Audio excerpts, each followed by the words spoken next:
tinatawagan ko kayo lahat, bukas ay kanduli sa pangatlong araw. Pwede kayong dumalo, pwede kayong humiling sa kanya dahil maraming nakakita na siya'y lumabas na nakakasilaw na liwanag ng 6 o'clock nang siya ay itinanim.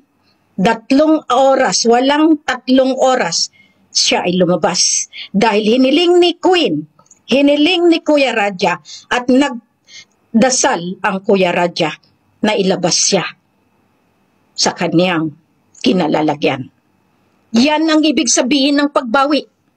Yan ang ibig sabihin ng kapangyarihan ng lahi. Ngayon, tama nang iyak ni Queen.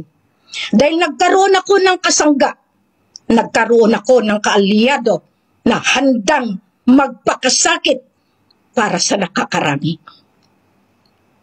Sultan Kailawan, inilawan mo muli ang kalawakan.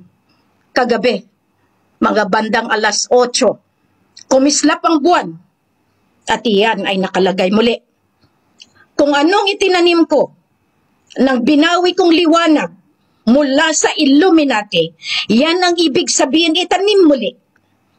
At diyan mismo nangyari sa loob ng Camp Tugal.